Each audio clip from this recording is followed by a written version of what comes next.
Chamo-me Dalva. Tenho 62 anos. Vivo há décadas na mesma casa de muros baixos e pintura antiga, no bairro onde todo mundo se conhece só de vista. A boa vizinhança virou coisa de outra época. Meus dias têm sempre um silêncio denso, quebrado só pelo barulho do ônibus passando na rua de trás e pelos gritos das crianças voltando da escola. A casa, antes cheia, ficou vazia com o tempo. Meus passos ecoam no corredor. As fotos antigas me encaram e me lembram de tudo que foi ficando pelo caminho. E disso minha vida está cheia. Passei quase 40 anos sacrificando meus sonhos em nome da minha família, principalmente por causa do meu filho, Lucas. O primeiro grande sacrifício foi abrir mão de cursar enfermagem. Eu sonhava em trabalhar ajudando os outros, desde pequena, mas logo veio o casamento apressado e precisei focar em sustentar a casa. O segundo foi trabalhar em 2 empregos, como auxiliar de limpeza pela manhã e babá à noite, enquanto o Lucas era pequeno. Durante muitos anos dormia pouco e vivia cansada, só para garantir que nada faltasse para ele, que os presentes de Natal estivessem debaixo da árvore, mesmo que fosse só um carrinho de plástico ou uma bola murcha. O terceiro sacrifício foi desistir de tentar refazer minha vida amorosa, depois que o pai do Lucas nos deixou. Recusei os convites para sair das amigas. Cortei qualquer chance de conhecer alguém novo. Achei que devia ser mãe em tempo integral e só. Afinal, ele já tinha perdido o pai. Com o tempo, fui me acostumando a ser invisível. Achei natural me doar. Achei que isso era amor de mãe, que sofrer fazia parte. As necessidades de carinho, de escuta, até de um abraço mais demorado, fui deixando todas de lado. Minhas vontades, viajar, voltar a estudar, comprar um vestido bonito para mim, tudo virava um dia, mas esse dia nunca chegava. A casa reflete isso. Paredes precisando de tinta, sofá com o tecido puído, a geladeira velha fazendo barulho à noite. Fui empurrando com a barriga, achando que era só uma fase. Mas os anos passaram e ficou assim.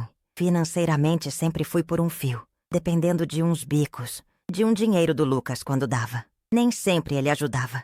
Dizia que a vida andava difícil para ele também.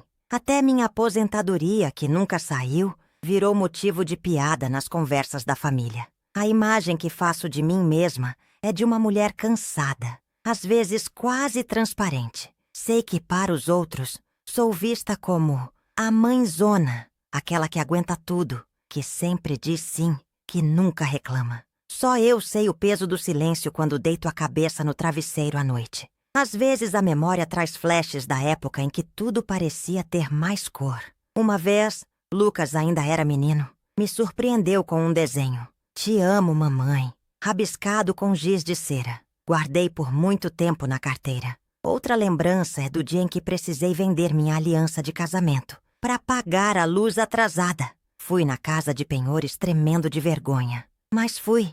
Voltei para casa de cabeça baixa, escondendo a mão sem anel, sentindo como se tivesse perdido mais do que um objeto. O ambiente onde moro é o espelho desse abandono. A louça sempre junta na pia. A televisão ligada só para não ouvir o vazio. Umas plantas secando na varanda. O cheiro é de café requentado e de roupa guardada há muito tempo. O relógio de parede faz um tic-tac lento, como se zombasse da estagnação. Tento manter as coisas limpas, mas nem sempre consigo.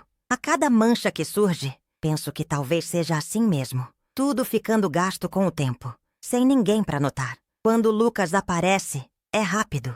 Ele sempre tem pressa. Fala do trabalho, da correria, pede alguma coisa. Às vezes traz um pacote de arroz ou um remédio para enxaqueca. Nunca pergunta se estou feliz, sequer como ando de verdade. Trata minha presença como obrigação, mais um item na lista. O olhar dele, apressado e cansado, me faz sentir pequena. Quando ele sai, passo café só para mim. Sento no sofá e olho o céu mudando de cor pela janela. Penso no que teria sido de mim se, em algum momento, eu tivesse escolhido a mim mesma. Mas já faz tanto tempo. Parece que agora só resta aceitar o que sobrou. Meu corpo sente esse peso todo. Nas costas doem as horas carregando sacolas. Nos joelhos dói o sobe e desce do ônibus. Os olhos ardem de tanto forçar para ler. Bula de remédio barato. O peito aperta com tanta coisa não dita. E mesmo assim, sigo dia após dia, quase no automático, como quem espera uma chuva que nunca cai. Nunca fui mulher de reclamar. Aprendi bem cedo com minha mãe que a gente engole o choro e faz o que precisa. Talvez por isso ninguém perceba a falta que sinto de mim mesma. Ninguém vê, nem eu. Até pouco tempo atrás, o calor dentro do salão já começava a me incomodar. Era o aniversário de 30 anos da Helena, minha filha única, e a sala grande, alugada para a ocasião, se enchia mais rápido do que eu imaginava. O cheiro de comida requintada misturava-se com um perfume forte, e as vozes faziam eco nas paredes brancas e frias. Eu havia ajudado em tudo. Cheguei cedo, ajeitei as flores, conferi se os salgados estavam bem distribuídos, organizei as lembrancinhas. Não fiz isso por hábito, mas porque ninguém mais faria, e eu sentia que pertencia àquelas tarefas, mesmo que ninguém reparasse. Virei apenas um vulto, de bandeja em bandeja, me esgueirando entre grupos de conversa animada. Quando tentei cumprimentar Helena, ela já estava ocupada, cercada dos amigos barulhentos, rindo como se fosse outra pessoa. "Oi, mãe! Depois a gente conversa", ouvi, mas logo foi engolida pelo burburinho. Senti um gosto azedo na boca, uma mistura de café requentado e alguma coisa mais amarga. Os irmãos do meu ex-marido vieram, como sempre cheios de opiniões. "Marta, coloca mais gelo no balde, por favor", pediu a cunhada, já indo para o meio da sala antes de ouvir minha resposta. Fui até a cozinha, o piso frio de porcelanato sob meus pés cansados. Parada diante da geladeira, ouvi: "A Marta não para, né? Sempre na função." A voz era do genro, meio rindo, meio debochando. Coloquei o gelo na bandeja, os cubos batendo entre si, e voltei. Sentia meus ombros tensos, pernas pesadas, como se cada minuto ali me envelhecesse mais. Quando optei por sentar, ocupando uma cadeira no canto, logo fui chamada de volta. "Marta, cadê os guardanapos extras?" perguntou uma amiga da Helena, impaciente diante de um respingo de refrigerante na mesa.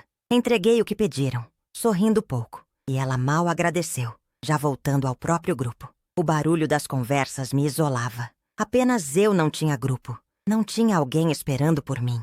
Olhei para Helena, tão bonita, adulta, mais distante, rindo de uma piada que não ouvi. Um dos convidados cochichou ao lado. "Ela sempre parece tão disponível.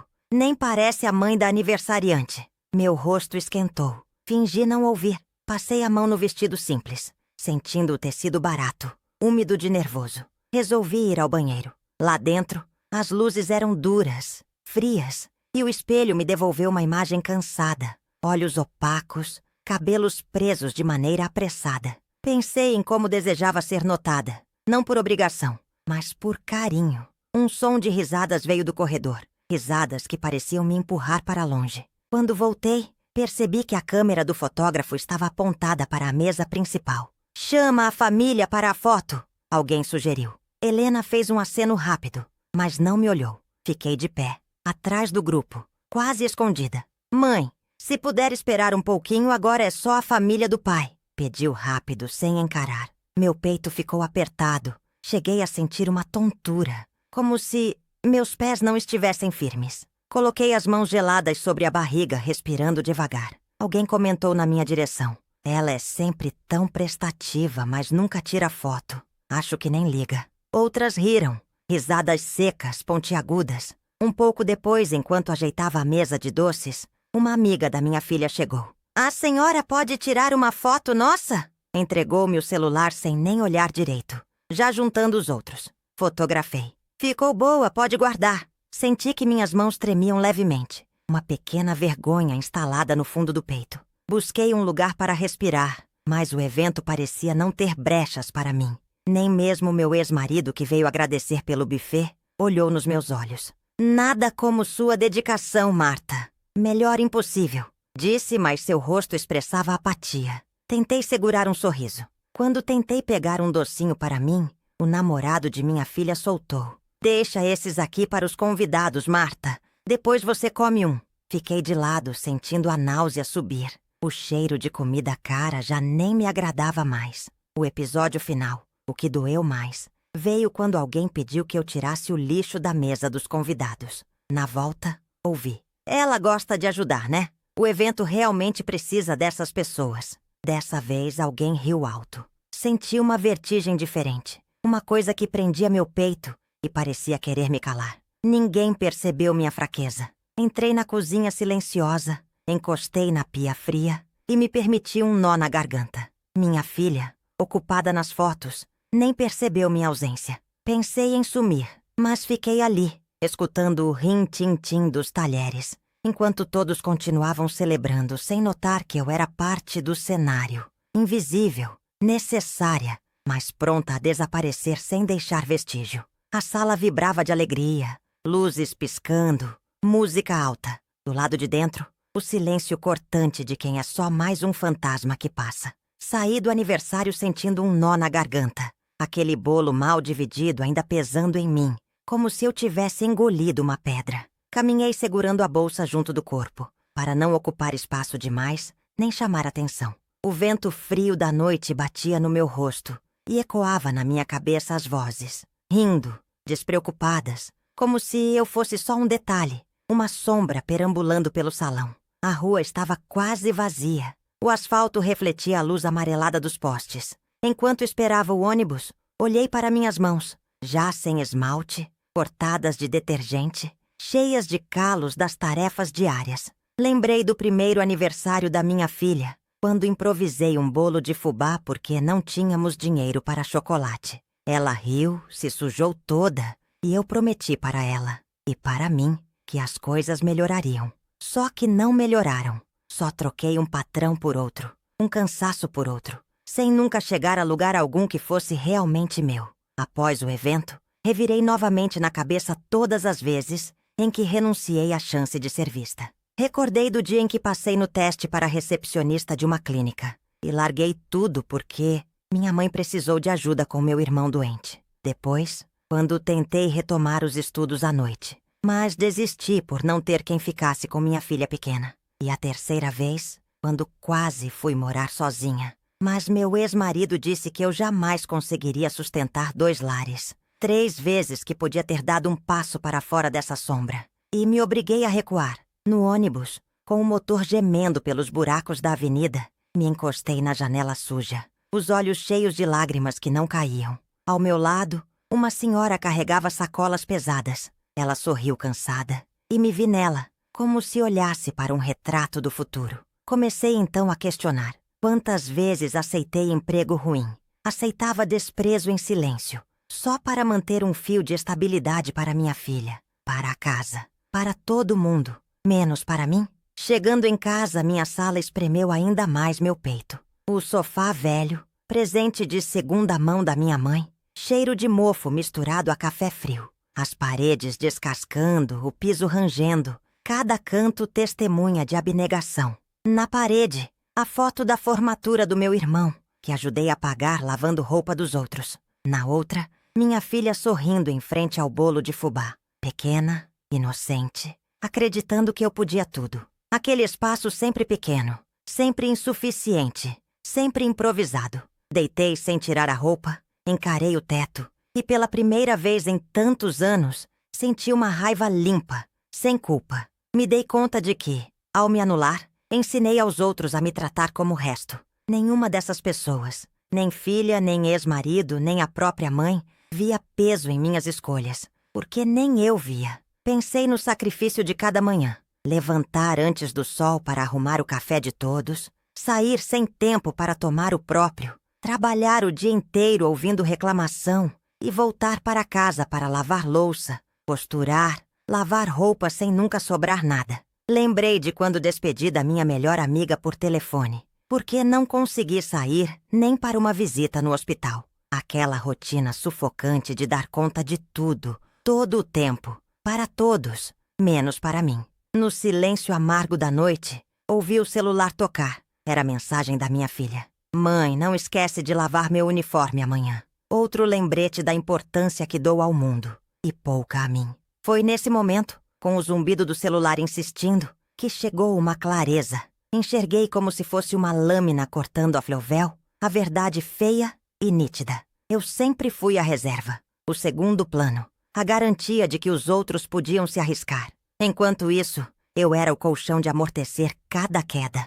o lençol da cama úmido contra minha pele. Respirei fundo e pensei: chega! Não chorei, não gritei. Apenas senti meu rosto experimentar, pela primeira vez em tempos, uma tranquilidade estranha. Roubei do travesseiro uma força inesperada. Vi que merecia mais, que queria mais. Um objeto, a velha garrafa térmica rachada que ganhei no meu casamento, me chamou a atenção. Guardei café nela incontáveis vezes para acordar cedo pelos outros. Quantos cafés para mim mesma? Quase nenhum. Decidi ali, deitada, zumbido do celular cessando, olhar fixo no teto com uma lua pequena entrando pela fresta. Amanhã eu começaria a mudar. Não sabia como ainda, mas isso não importava agora. Imaginei minha caminhada ao trabalho, o portão cinza onde sempre entro cabisbaixa, mas dessa vez com um novo pensamento pendurado ao pescoço. Comecei a reinterpretar cenas do passado. O que antes vi como só dever, agora aparecia como abandono de mim mesma. Lembrei do Natal em que cedi todas as minhas economias para comprar presentes para os outros, enquanto eu mesma não abria um pacote sequer. Revivi também quando tive febre alta, mas ainda assim, levantei para garantir o café, a marmita, o uniforme passadinho. E ninguém sequer perguntou como eu estava. O que me parecia normal antes, agora me enchia de pesar. Meu corpo sentia os sinais de exaustão que ignorei. A dor nas costas, o formigamento nas mãos, a irritação nos olhos. Tudo dizendo que já passou do tempo de enxergar e agir. Lentamente, como quem alivia uma pressão antiga. Essa dor foi dando lugar à determinação. Não era mais só tristeza ou amargura. Era vontade. Uma voz clara crescia em mim, dizendo: você ainda está aqui. Levantei e busquei um caderno velho na gaveta. Anotei as palavras básicas. Meu valor não depende deles. Fechei os olhos. Imaginei um novo caminho. Talvez um trabalho novo. Um curso para mim. Algum passo, qualquer que fosse, desde que me tirasse do fundo. O teto parecia mais alto. A lua mais clara. E o coração, quieto, enfim descansava num início de esperança. Acordei antes do sol e fiquei deitada, encarando o teto manchado de umidade, ouvindo as pequenas batidas do encanamento e sentindo aquela ausência de barulho de vozes ou cobranças. A cabeça latejava um pouco, um resto do choro da noite anterior. Mas havia um silêncio confortável, como se minha respiração encontrasse finalmente algum espaço para existir. Senti pela primeira vez em muito tempo um fio de vontade de ocupar esse espaço. Não só de existir por hábitos enraizados. Fiquei assim, espremendo a coragem entre os dedos, até entender o que precisava fazer. Levantei, caminhei pela casa ainda escura, observando cada detalhe. O tapete gasto que eu limpava compulsivamente. A mesa da cozinha onde sentava cansada, presa num ciclo infinito de dar conta de tudo. Um eco de vidas que não eram só minhas. Peguei um caderno antigo, rabisquei sem pensar. Hoje vou começar diferente. Era um gesto pequeno, escrever ali, mas parecia já atingir o ar ao redor de outra cor. Passei a mão nas fotos velhas, que colecionavam nas paredes. Vi minha imagem nos aniversários, sempre atrás do bolo, sorrindo para os outros, nunca para mim. Fui ao celular, abri a conversa da filha. Várias mensagens não respondidas, pedidos mecânicos de favores, recados sem emoção, cobranças veladas. Nunca havia um obrigada. Uma pergunta sincera sobre mim. Respirei fundo e, silenciosamente, apaguei a conversa inteira. Vi o nome do ex-marido, sempre pronto para descartar minha opinião, pedir socorro nas urgências dele, ignorar meus próprios tombos. Encarei a foto de perfil sorridente dele e bloqueei. Outra barreira levantada pela primeira vez, sem tremor. Senti um frio subir pelas costas, a mão suava, mas algo dentro de mim se expandiu. Como se uma parede fina tivesse se partido. No meio dessas pequenas rupturas começou o processo de desenredar o que era meu e o que não era. Abri o guarda-roupa, olhei as roupas que guardava há anos para ocasiões especiais que nunca chegavam. Tirei um vestido azul, o que comprei nas primeiras parcelas do antigo emprego, quando ainda sonhava em ir ao teatro. Vesti, ajeitei os cabelos, tentei me ver inteira no espelho. O reflexo mostrou marcas. Sim, mas também uma postura nova. Coluna reta, queixo erguido. Senti vontade de sair, de exibir para o mundo esse novo contorno meu, mesmo que tímido. Decidi ligar para a Dona Lourdes. vizinha do terceiro andar, que sempre comentava que precisava de alguém para remendar as cortinas e ajustar as barras dos netos. Nunca aceitei a proposta porque minha filha dizia que era humilhante fazer costura pra fora, que não combinava comigo. Ignorei essas vozes antigas. Liguei mesmo assim.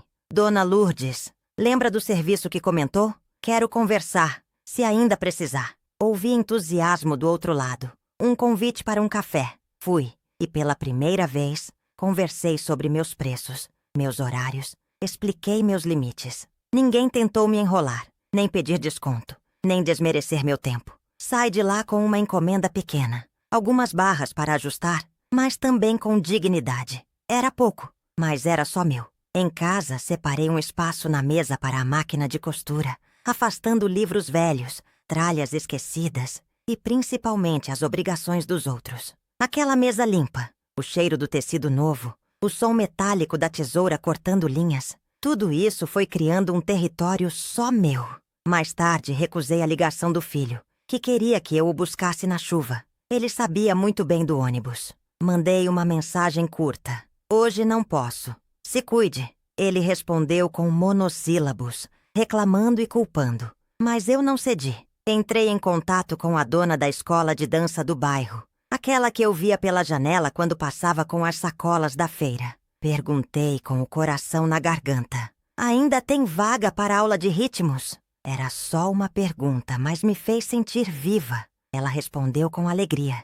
Disse que tinha sim, que seria um prazer me receber de novo. Senti o peito inflar, uma emoção antiga, como se aquele espaço de dança fosse uma clareira esperando minha luz. Passei o resto do dia costurando, ouvindo músicas que eu gostava, não as trilhas obrigatórias da casa. Cada alinhavo era uma linha que me unia ao que fui um dia e ao que queria voltar a ser. A cada peça pronta, senti uma vitória. Pequena, mas inegável. Doeu dizer não para a filha quando ela pediu que eu cobrisse o fechamento da loja no sábado, explicando que teria compromisso. Ela esbravejou, acusou de abandono. Eu apenas ouvi. Apertei o colar simples que minha mãe me deu, símbolo do cuidado ancestral, e não cedi.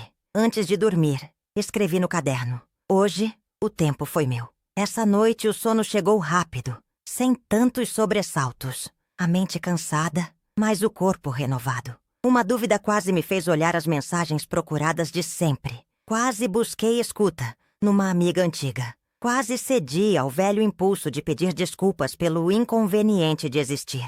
Mas segurei firme. Apaguei a luz. O quarto escuro já não me pesava. Ele era começo, não fim. O silêncio do novo apartamento era tão pesado que às vezes parecia alguém sentado em cima do meu peito. No começo, eu me pegava esperando o barulho das mensagens do grupo da família. Algum lembrete do que precisava fazer. Alguma cobrança. Mas dessa vez, as cobranças vieram mais altas, mais ácidas, mais ameaçadoras. Primeiro foram as ligações perdidas. Todas de Júlia, minha filha. Sempre em horários previsíveis. Quase como se quisesse me pegar descansando só para perturbar minha paz. Depois vieram os áudios. Longos, enrolados de acusações e perguntas retóricas. Escutei alguns, o suficiente para sentir o sangue borbulhar rápido. Depois, ignorei. A voz dela vinha carregada de mágoa, mas tinha um tom agudo de manipulação. Mãe, por que você faz isso com a gente? Como vai ficar agora? Você acha mesmo justo? A casa é sua responsabilidade, sempre foi. Toda a culpa que ela conseguia tossir para cima de mim, despejava sem pena. Pior era ouvir o eco de palavras que tantas vezes repeti para mim mesma durante anos. Ninguém vai cuidar de você, então aguenta firme. Segura o tranco. Eram dias de tentativas incessantes. Humberto, meu ex-marido, descontava o rancor no bloco de mensagens curtas. Você nos traiu. 20 anos juntos. E agora age como se não devêssemos nada? Às vezes deixava recados vagos, tipo ameaças vagas, dizendo que eu não teria dinheiro para se manter, não sobreviveria sozinha e ia acabar voltando de cabeça baixa. Depois de 2 semanas passou a ligar também. Você sabe muito bem quem vai tomar conta das contas de casa. Não pense que pode jogar tudo para o alto. Não atendi. Respirei devagar, cada toque vibrando nos meus ossos. Não era medo, era a repulsa daquele velho tom de comando. Minha irmã, Teresa, entrou na dança. Fazia de conta que queria me ajudar, mas na verdade queria que eu mudasse de ideia. Você não está sendo racional. Filhos sempre precisam. O que vai ser de Júlia? E o Humberto? Para onde você vai sozinha agora? Isso é coisa de mulher desesperada. Aguentei as indiretas com a mesma prática de quem toma remédio amargo. Não respondi nada. Nos dias seguintes, ela mandou fotos dos nossos pais, da família reunida, perguntando se eu lembrava o que era apoio verdadeiro. Como se eu nunca tivesse dado apoio para todo mundo minha vida inteira. Eles não paravam. Chegavam recados pela tia Cida, pelo primo Caio, gente que nunca ligava para perguntar se eu estava bem, mas agora se sentia no direito de palpitar, cobrar, exigir. Vi mensagens na minha rede social. Um colega antigo de trabalho, que sempre disse que eu era mulher de fibra, comentou numa foto: "Te admiro, mas não abandona tua própria família." Era como se todos tivessem recebido o mesmo roteiro de me chamar de ingrata, egoísta, irresponsável. Mais de uma vez entrei no banheiro só para chorar sem ninguém ver. Sentava na beirada da banheira, sentia a água fria escorrer da torneira, tentava controlar a respiração. Vinha forte uma dúvida. Será que eu estava sendo, de fato, insuportável? Será que era verdade que eu era ingrata? Que estava jogando tudo fora por orgulho? O peito doía de um jeito novo, misturado entre dor e uma raiva inesperada que me fazia levantar a cabeça um pouco mais erguida. Numa manhã cinzenta, Humberto apareceu pessoalmente. Veio com passos duros, segurando uma pasta de plástico. "Precisamos conversar. Você tá agindo feito louca, largando tudo. Não é hora de birra. Lembra, você teima, e depois chama a gente de ruim." Ele entrou como se a casa ainda fosse dele. O cheiro antigo de cigarro e desodorante barato encheu a sala nova. Dessa vez, não deixei. Fiquei de pé, firme. "Não vamos conversar. Por favor, vá embora." O choque no rosto dele quase me fez rir. Ele titubeou, depois largou a pasta na mesa e saiu batendo a porta. Júlia veio depois, seguida de perto pela manipulação. Lágrimas forçadas. "Tenho prova semana que vem. Você vai sumir justo agora?" Olhava para mim como se eu fosse uma estranha. "Você não vai nem me responder?" Então veio o ataque. "Você só pensa em você, mãe. Nunca ligou pra mim de verdade. Por que fez tudo isso pra agora ir embora?" Fiquei encarando minha filha e por um segundo quis abraçá-la. Lembrei dos aniversários que deixei de ter, dos finais de semana em que virei noites costurando roupas para ela ou vendendo bombons na rua. Lembrei de mim mesma, jovem, cheia de esperanças, deitando cansada ao lado de Humberto, pensando que tudo ia experimentar recompensa um dia. Me dei conta, por fim, que nunca seria suficiente. Sempre exigiriam mais. Por baixo dessa tempestade de cobranças, algo em mim começou a se mexer. Parei de pegar o telefone. Passei a deixar no silencioso, mesmo nas horas do almoço. Tirei as notificações de todos os grupos. Na portaria, pedi para não me passarem recados. Coloquei um cartaz pequeno na porta. "Não insista, respeito é básico." Aos poucos, o isolamento virou companhia.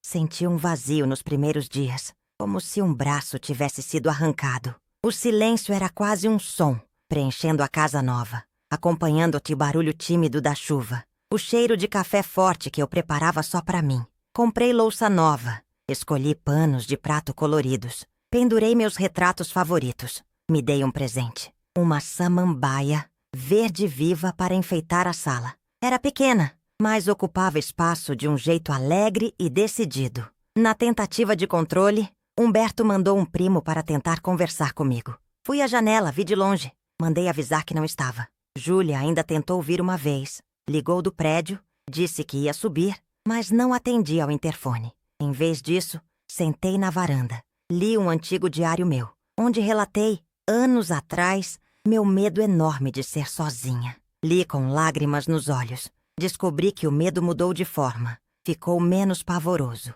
Mesmo assim, não era fácil. Nas noites longas, deitada sozinha, passava a mão pelos lençóis. Sentia a falta de algum barulho, de alguma invasão. Às vezes queria voltar correndo, mas nesses momentos, botava o celular no outro quarto, caminhava até a cozinha, preparava chá, sentava comigo mesma. Me permitia ouvir a ausência, mas também começar a ouvir, finalmente, minha própria voz. Numa tarde, ainda dolorida por dentro, Vera, minha amiga de longa data, tentou ser mediadora mais uma vez. Estão falando que você tá doente, que pirou de vez. Quer que eu leve um bolo pra gente conversar? Respondi firme. Não precisa, Vera. Eu tô bem. Quero só que entendam. Ela fez silêncio do outro lado, como se, pela primeira vez, acreditasse. Esses pequenos gestos, o telefone desligado, a porta trancada, o café só meu, se tornaram muralhas. Fui me fortalecendo devagar. Mesmo em meio a tantas tentativas de manipulação, ataques de culpa e silêncio hostil, aprendi a dizer não, sem gritar. Senti na pele o medo do vazio, mas aprendi a construir espaços de afeto novos, só meus. Cada vez que dizia não, uma rachadura nova abria nos velhos muros do passado. E cada vez que resisti, uma nova parte minha floresceu naquela casa pequena, mas inteira. A primeira noite em que consegui dormir profundamente aconteceu por acaso, no meio do turno da madrugada. Eu deveria estar inquieta, me torturando com lembranças disparadas pelo silêncio. Mas pela primeira vez em meses, acordei com uma sensação estranha de leveza. Por poucos minutos, quase não lembrei das mensagens ignoradas, dos telefonemas cortados, dos olhares atravessados dos vizinhos. Estranhamente também não senti tanta raiva, só um vazio morno, calmo, entre o peito e o estômago. Peguei meu café cedo e, na sua cor escura e cheiro forte, tentei decifrar aquela quietude. Fazia tempo que não via graça em nada. Ultimamente, tudo ao redor parecia um palco improvisado, onde eu, antes do centro, agora observava da coxia. Resolvi reorganizar um armário, um hábito antigo quando a cabeça fervia. Entre caixas, papéis e lembranças, achei um envelope amarelo, amassado, perdido ali entre contas velhas e documentos escolares da Mariana. Não tinha remetente, só meu nome, com aquela letra arredondada do Paulo, lucidamente familiar. Hesitei. O envelope, frio nas minhas mãos, parecia um animal adormecido, perigoso e, ao mesmo tempo, inocente, inofensivo. Senti meu corpo formigar como se uma corrente passasse pela pele do braço, subindo pelo pescoço. Abri devagar. Dentro, uma carta dobrada e 2 fotografias. Uma das fotos, de uma festa no quintal, reconheci. Eu sorrindo, Mariana pequena no colo e Paulo, tão à vontade que agora, olhando, parecia não me ver. A carta era antiga, datada de 14 anos atrás. Li as primeiras linhas e logo um nó apertou na garganta. Nela, Paulo falava com Rosa, minha antiga cunhada. A carta jogava na cara, com todas as palavras bem cruas, o romance silencioso, as escapadas disfarçadas de reuniões de trabalho, os planos de largar tudo. Você sempre foi o que me faltava de verdade, Rosa. Ele escrevera. Tudo o que faço em casa é para manter as aparências, mas só teu abraço me acalma de verdade. As datas batiam com os meses que ele vinha mais calado, quando Mariana ainda era pequena, e eu aceitava, achando que o cansaço era do trabalho dele e do nosso sufoco financeiro. As pernas amoleceram. Sentei no chão do corredor para não cair. As fotos anexadas mostravam Paulo e Rosa em um restaurante, sorrindo de lado, perto um do outro, quase íntimos. Percebi tudo de novo. Meu esforço, minha abnegação, o quanto calei quando senti algo estranho, interpretando todos os sinais como insegurança minha. O que parecia paranoia era só medo do abandono. Nunca fora suficiente. Nunca fora prioridade. Era como se todo o sentido da minha vida tivesse sempre girado em falso, engrenado em uma mentira delicada. Chorei muito, mas era uma tristeza cansada, sem alvo, só escoando. Enquanto revisava mentalmente aquelas décadas, flashes vinham. Eu passando roupa madrugada adentro para garantir a farda dele pronta. Eu vendendo almoço de porta em porta quando ele ficou desempregado. Eu explicando para Mariana por que o pai não voltava para dormir às terças. Todos os episódios agora, como uma peça cujos bastidores finalmente eu enxergava. No banheiro, encarei meu próprio reflexo.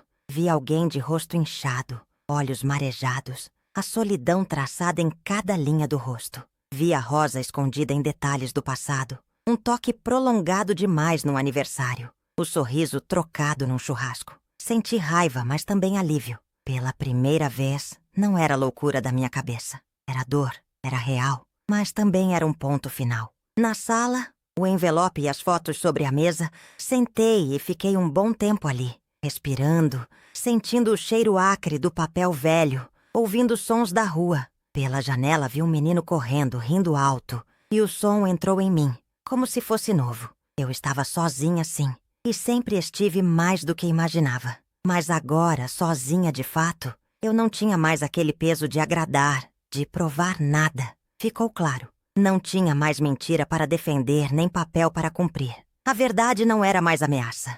Era a única coisa minha, incontestável, finalmente descoberta. Guardei a carta, mas não as fotos.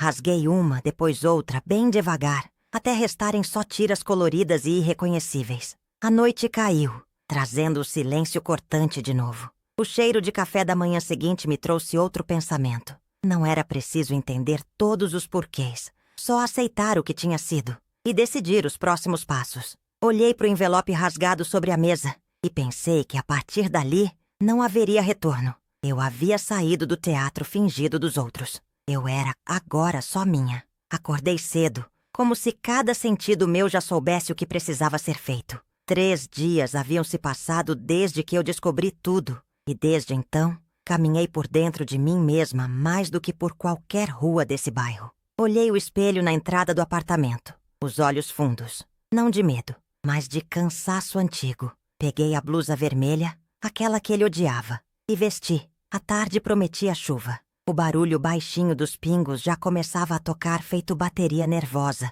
no peitoril da janela, e o cheiro de terra molhada invadiu minha sala. Peguei a carta, dobrei e coloquei no bolso do casaco. Era meu escudo agora. No caminho até a casa dele, cada passo parecia mais firme, como se o chão finalmente colaborasse com minha decisão. Lembrei das palavras ditas e não ditas durante tantos anos, dos pequenos silêncios que ocultaram o óbvio. Senti vontade de fugir, atravessar a rua, sumir. Mas segui, respirando fundo. Ao virar a esquina, vi o portão, verde desbotado, rangendo como sempre. Apertei o interfone. Quem é? A voz veio irritada, sem nenhuma delicadeza. Sou eu. Preciso conversar. O portão abriu e cada rangido ecoou até minha espinha. A sala estava do mesmo jeito. Sofá velho, travesseiros puídos, o cheiro de cigarro impregnado há décadas. Ele estava na mesa, mexendo no celular, os óculos escorregando no nariz. Não levantou o olhar de imediato. Fechei a porta atrás de mim, firme. Sentei diante dele. Silêncio. Por um instante, só se ouvia a televisão ligada no volume baixo. Vozes sussurradas de um programa qualquer. Vai falar ou vai ficar me olhando feito doida? Ele disparou. Segurei a carta dentro do bolso como quem agarra uma pedra para não ser levado pelo vento. Eu descobri tudo, Jorge. Minha voz saiu clara, mais forte do que imaginei. Ele largou o celular, enfim me olhando, franzindo o senho. Descobriu o quê, mulher? Lá vem você inventando coisa.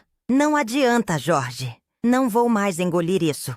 O apartamento não está só no nome da sua irmã por acaso, né? Vocês esconderam de mim, por todo esse tempo. O dinheiro da venda da casa da minha mãe também. Tudo pelas minhas costas. Eu tenho provas agora. E, mais do que isso, eu cansei. Senti um calor subindo pelo pescoço, mas continuei. Ele abriu um sorriso descrente, meio torto, tentando o tom de deboche de sempre. Você acha mesmo que ia conseguir segurar tudo isso? A vida não é fácil pra ninguém. Eu fiz o que tinha que ser feito. Não, Jorge. Você sempre fez só o que era melhor pra você. Eu fiquei anos aqui, cuidando de todo mundo, resolvendo o problema, trocando as próprias vontades pela vida dos outros. Você se aproveitou disso. Não começa com drama, pelo amor de Deus. A gente se ajudou. Se não fosse por mim, você não teria nada do que construiu. Lembra quando você ficou desempregado? Fui eu quem trabalhou em 2 empregos, quem trouxe dinheiro pra dentro dessa casa, enquanto você fingia procurar vaga e só reclamava. Vejo que ele tenta buscar algum traço da mulher de antes nos meus olhos. Não encontra. Isso é passado. Já disse que estava difícil pra mim. Você nunca entendeu. Eu entendi tudo, Jorge. Demorei, mas entendi. Sempre fui fácil de convencer. Até quando me chamou de desconfiada, de nervosa, eu acreditei que o problema fosse eu. Mas agora não. Eu li a carta do banco. Falei com o contador. Está tudo aqui. Tiro a carta do bolso, coloco sobre a mesa. Ele não toca. Fica tentando me furar com aquele olhar que usava para me fazer sentir menor. O que pretende fazer? Vai sair por aí espalhando calúnia? Não, não vou. Só não vou mais sustentar mentira. Não vou carregar culpa que não é minha. Acabou. Ele balança a cabeça. As mãos tremem, mas não tem coragem de me encostar. O silêncio é pesado, mas não me esmaga. Você não tem para onde ir, Helena. Não sem mim. Eu nunca precisei de você. Precisei acreditar em alguma coisa. Agora me basto. Não me deve respeito nem desculpa. Só quero meu lugar de volta. O resto você resolve com a consciência. Se ainda tiver uma. Ele bufa, ergue a mão, como quem vai rebater. Mas não sai palavra. Por um segundo vejo medo. Ele perdeu o controle. Você tá doida. Tá jogando tudo fora por besteira. Vai acabar sozinha. Solidão não me assusta mais, Jorge. O que me assusta é passar mais 20 anos sem ser dona da minha própria vida. Levanto, recolho a carta. Sinto o cheiro do suor dele. O clima tenso. A ponta de cigarro apagado no cinzeiro. O tempo parece reverberar ali. Como se aquela velha sala finalmente visse uma partida definitiva. Helena, volta aqui. A gente pode conversar. Você tá nervosa. A voz dele fraqueja. As palavras vacilam. Repetição de muitos anos. Não, Jorge. Não volto. Caminho até a porta, sentindo a leveza de quem tira um casaco pesado depois de muito tempo. Ele continua sentado, olhos arregalados. Agora quem parece pequeno é ele. Abro a porta. O vento frio bate no rosto quente. Dou uma última olhada. A mulher de sempre, que foi apagada em silêncio, agora se impõe até no jeito de segurar a bolsa. Fecho a porta sem pressa, sem medo. Descendo as escadas, sinto o corpo tremer. Mas dessa vez é de alívio. Ao sair para a rua já não chove mais. Só restam as poças no asfalto refletindo um céu improvável, quase azul. Sigo andando, firme. Não olho para trás. Fecho a porta do apartamento devagar, respirando o cheiro leve de tinta fresca e café passado. Pela primeira vez em muitos anos, piso num chão que escolhi, debaixo de uma luz quente que eu mesma comprei, sobre tapetes e almofadas que ri, pesquisando e comprando sem pedir aprovação, ou ouvir resmungos. Minha sala não é grande, mas é aberta, com uma janela larga que deixa entrar o vermelho das flores do ipê lá fora e o canto persistente dos passarinhos que, todo fim de tarde, fazem festa na árvore. Pendurei quadros na parede. Não são caros, mas são meus. E uma fotografia antiga da minha mãe moça sorri na estante ao lado dos livros. Caminho devagar até a cozinha, os pés descalços sentindo a maciez nova do tapete. Pego a chaleira e coloco água para ferver. Escuto o barulhinho suave das borbulhas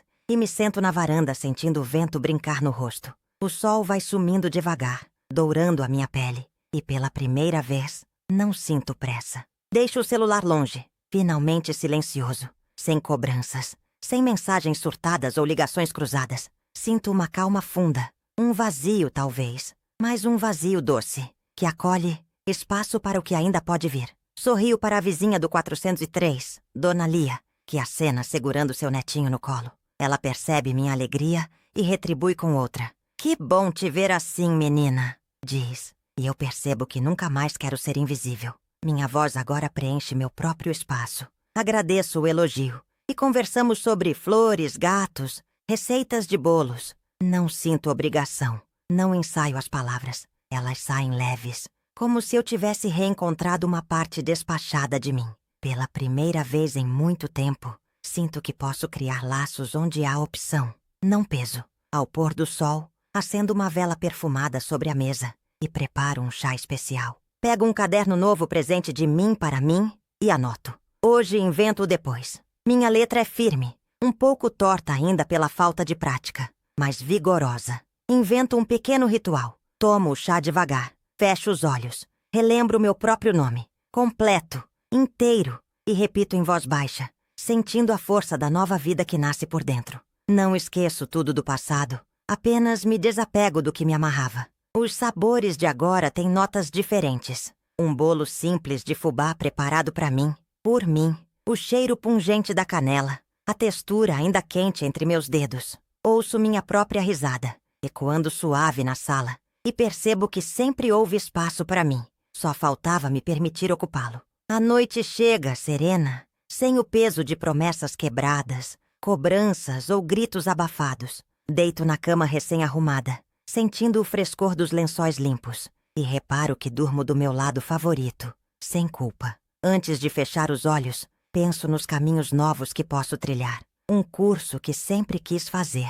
Viagens para lugares pequenos e aconchegantes. Amizades que brotam de encontros sinceros e a liberdade de me reinventar cada dia. Um pouco mais. Sussurro para mim mesma, como quem sela um trato silencioso. Agora sou inteira e ninguém mais vai me despedaçar. E enquanto apago a luz, a promessa fica acesa dentro de mim, iluminando o futuro que, enfim, é só meu.